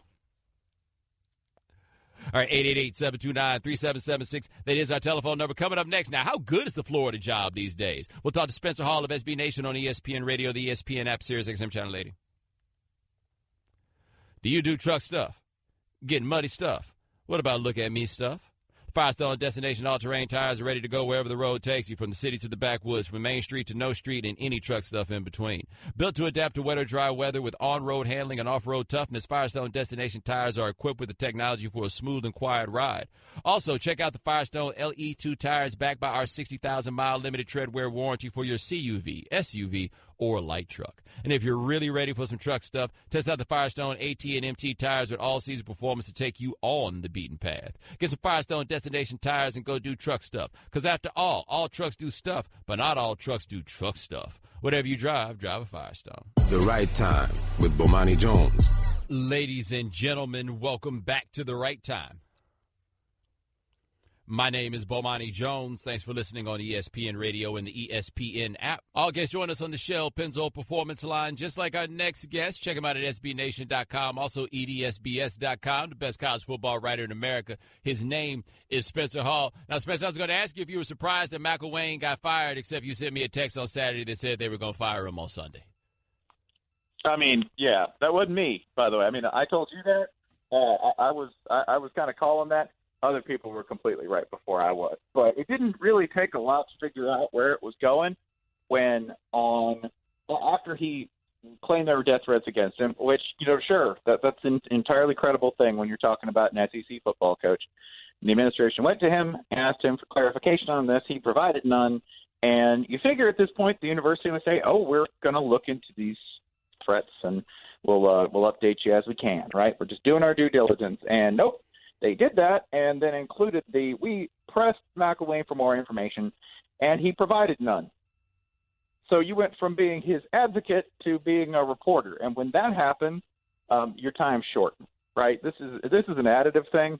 It's been building for a real long time, and it's not just in external factors like Georgia getting good and like Tennessee probably hopping on the hiring wagon soon, and Florida State and Miami both recruiting, UF's backyard. No. There's a lot of internal factors at play here. Well, there's also another factor that I think is interesting, which is Florida fans like fun football, right? Like, I think the athletic director even mentioned this after this. We want the football to be fun, and McElwain ball wasn't fun. But it was more fun than Muschamp ball. Oh, no. It was just an extension of Muschamp ball. In fact, by some indications, as bad or worse offensively. Florida never got above the 100 mark in terms of total offensive performance nationally. That's 100, 100. There's only 130 and change in teams. So when you're consistently performing right around Boston College level, and this year performing well below Boston College level, actually, and then you get rung up to a 35-point loss to Georgia, this is a lot easier and a lot simpler than I think people thought it was. Even though we're talking special all of SBNation.com here on the right time, he did win the East twice, right? Like, is that the greatest testament to how down the East was, that you could win it twice and in your third year get fired? I mean, you know, if it's a real small class full of not real bright kids, you can still be valedictorian, right? Like that's basically what it was. The UF was the fastest slow team in the SEC East over the past 2 years. And once Georgia got it going, it became very apparent that this was bad, this was trouble, and Florida was going to fall behind real fast. So if all politics are local, and I think they are here, you have an AD who didn't hire him, you had a rival program on the rise, and you had an excuse to do it. And by the way, also, you managed to do it at a bargain because Florida's not paying that $12 million buyout. Real proud moment for my program's history. On the field, losing by 35 to Georgia, and reports come out that the lawyers are working on ways to reduce the buyout. That's real Gator pride right there. It's consolation prize. We're talking to Spencer Hall of SBNation.com. Now, how good is the Florida job these days? Because I used to think Florida and Texas were the best jobs in the country. Texas is not as good a job as it used to be, and I'm not sure where Florida stands. I think Florida's still up there, though. I think that the reputation's been damaged strictly by two bad hires in a row, and that's going to damage the reputation of a job because those are two coaches who failed and two coaches who obviously, are not bad at their job. They were just bad fits. So that's going to scare everyone off the job. You're still, by the way, closer to the biggest mine of talent in the nation than almost any other university. You're large, you're public. The facilities are good but not great. That's probably the biggest ding. But Urban Meyer was successful at those facilities. So I think people can kind of overrate those.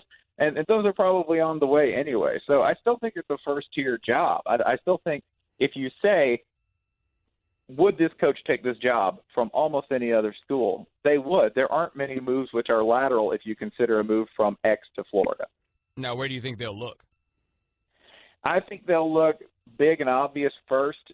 Everyone says Dan Mullen because Dan Mullen's done a really, really good job at Mississippi State, despite coaching at Mississippi State, which in itself has been a career killer for countless coaches and has been historically a program with a dismal history. Dan Mullen's managed to be well above 500 there, which in itself is kind of a remarkable achievement. He also, Strickland knows him. I don't think they're particularly close. I don't think it's a slam dunk, easy, automatic hire. I think they look south too. I mean, UCF, Scott Frost is the hot young name. He's the Tom Herman of this year. And they are playing a style of football which you didn't see. They scored 70 points this weekend, admittedly against an FCS team. But let me put it this way. When was the last time Florida scored 70 points in a month? We're talking to Spencer Hall of SBNation.com. Do they need to go back spread, or do you think you could really do pro-style damage at Florida?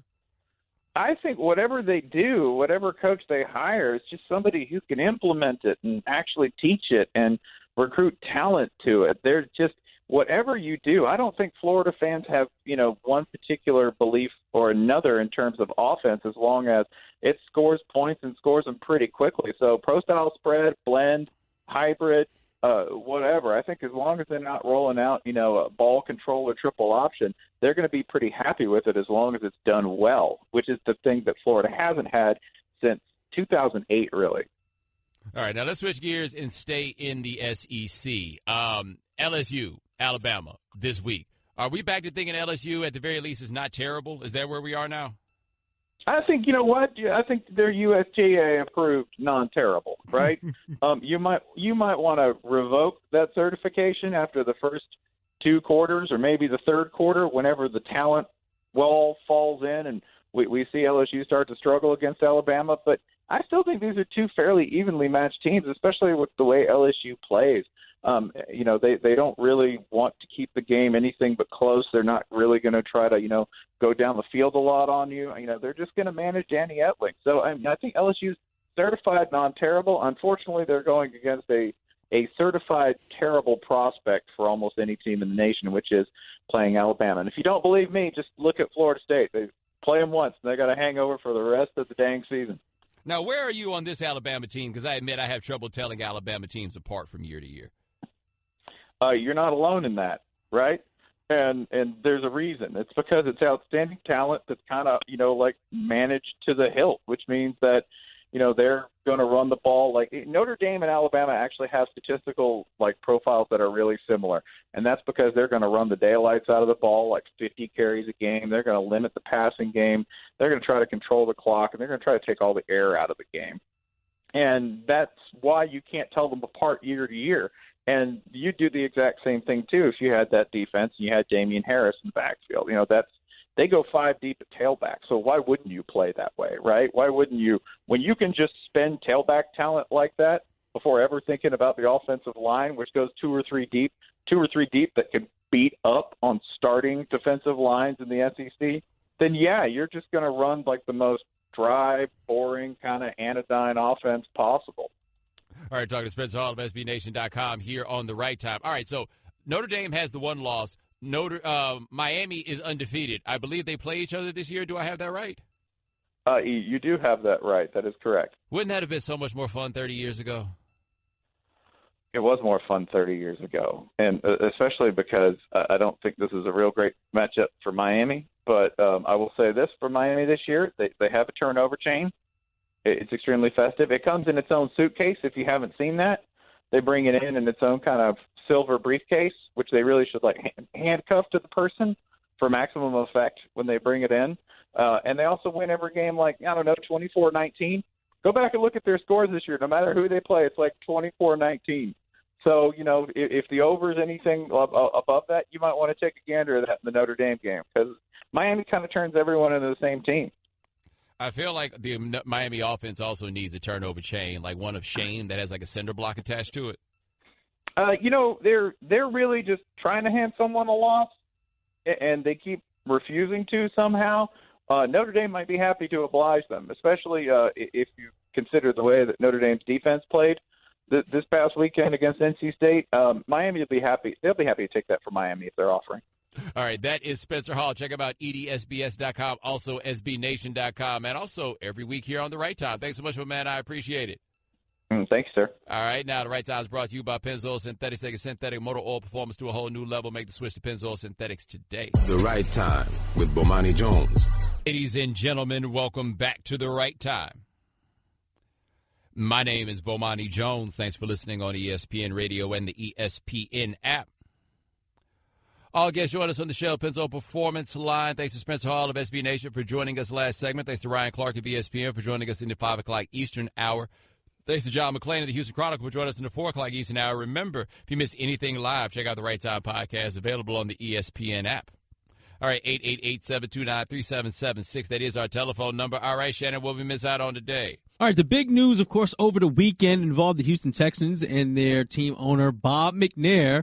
And if you haven't heard, here's Bomani Jones early today on The Right Time telling you exactly who Bostradamus is. I don't know if y'all know this, man. My name is Bomani Jones, Bomani Babatunde Jones, if you want to get all the names involved there. But you know what they used to call me back in the day? Back in another life, back in the olden times, back in the ancient days. You know what they used to call me, Shannon? I'm unfamiliar. What's up? They used to call me Bostradamus. That's right, Bostradamus. See, every now and then it happens that I'll get on this radio show here and I tell you something that I think how it's going to play out. And then what do you know? It actually plays out that way. Now, this is an interesting circumstance because we were on the radio on Thursday and we were talking about the owner-player meetings or whatever it is. And I had no idea that there was a story coming on Friday from Don Van Natta and Seth Wickersham. I had no idea that story was coming. That was going to talk about Bob McNair saying the whole inmates in the prison thing. Remember that? He said the whole inmates in the prison thing and kind of set the whole thing off the Texans. Didn't he want to come to work that day? DeAndre Hopkins was like, bump that. You guys who aren't as good as me can go to work. I'm going home. All right. Anyway, the day before on the radio, I tried to give you some warnings about how the NFL might have been playing this backwards and what Bob McNair's role probably was in those meetings. Let's go ahead and play what Bostradamus had to say on Thursday.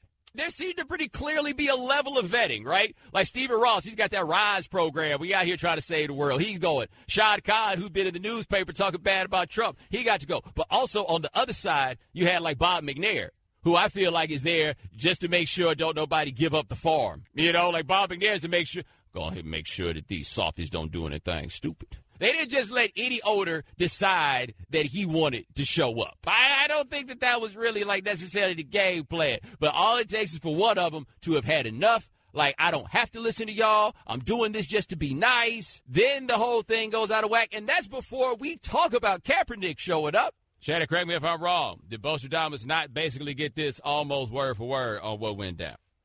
That was real meta right there. We tossed it to a sound inside of us tossing it to a sound. I like being right, though, and I appreciate you allowing me to bask in my rightness. I ain't even asked y'all to do that, man. That shows me that y'all love me. For those who weren't listening on Friday, we played the sound on Friday as well because although you weren't here, you were doing PTI, you were still here in spirit, or at least Bostradamus was. That's right. Let Clinton Yates be right by association. Right. I don't know if you saw this. On Friday night, we had an exciting game between the Warriors and the Wizards. And it came down to the end, and the Warriors did win. But the excitement involved one Draymond Green and Brad Beal when they got into how are we going to describe this? Was it a dust-up? Was it a – I think dust-up is most appropriate. So it wasn't a scrum, dust-up? Not quite a scrum. Okay. So the two of them got into it, and Beal was fined $50,000 for his actions, and Draymond Green – was fined $25,000. Now, Green had a problem with it because he says all he was doing was just defending himself. And looking at the video, I have to agree with Draymond. Like, I get the fine, but Beal hit him from behind. A guy has to defend himself, right? Yeah, I think that is an appropriate point. And should we give Draymond some credit for not, stooping to his usual depths in conflict? You know what happens at the bottom of those piles. Yeah, you know that thing you tend to do. So also involved in the dust up, your man Kelly Oubre. I don't want no problems with that dude. Kelly Oubre. Like, we learned a lot about Kelly Oubre about what he did with Kelly Olynyk last year in the playoffs. Yeah, like I'll just never forget that blank look in his eye, man. Oh no. I feel like it'll go a little too far messing around with Kelly Oubre. So he was fined $15,000 for aggressively entering the altercation, as they said. He was seen throwing a couple of blows. I think he might have even hit John Wall in the back of his head. Which reminds me, if you're throwing a punch and you accidentally hit your teammate, does that still count as a punch? I mean, it should, right? I feel like there's a fundamental basis in these rules that just doesn't exist in the way that it should. Also, from that same thing, Markieff Morris. Markieff Morris was suspended 1 game for leaving the bench. Now, the interesting thing about that, Markieff Morris is currently on the disabled list with a hernia after hernia surgery. So he's the Greg Anthony of this situation. And for those who aren't familiar with Greg Anthony. Oh, yeah, he wore that party shirt that one time and came off the bench fighting in like 1992 and 93 with the Knicks. I'm also, if you were to ask me of all the players in that game most likely to get suspended for coming off the bench during a fight, Markieff Morris might be number 1 in the league. Hernia surgery won't stop you, huh? If there's a fight, I'm there. I can't imagine coming off a hernia surgery and be trying to fight. All right, and last but certainly not least, our Chris Mortensen reports that the Jags and Eagles have both reached out to the Lions about trading for Calvin Johnson. All right, really? Obviously, Johnson retired and hasn't played, but would you try to trade for Megatron? I mean, I'd give it some thought. Basically, your assumption is he just got tired of playing for the Lions. Right? Like you think he's easy to get out of there, then all of a sudden everything will go the direction that you want it to. But ladies and gentlemen, thanks so much for joining us here on The Right Time. We do this every weekday, 4 p.m. Eastern. Shannon, Nuno, Mike, thanks so much. McNabb and Custer coming up next. Thanks for listening to The Right Time podcast. Please come back tomorrow for more. And don't forget to listen to The Right Time with Bomani Jones from 4 p.m. to 7 Eastern on ESPN Radio and the ESPN app.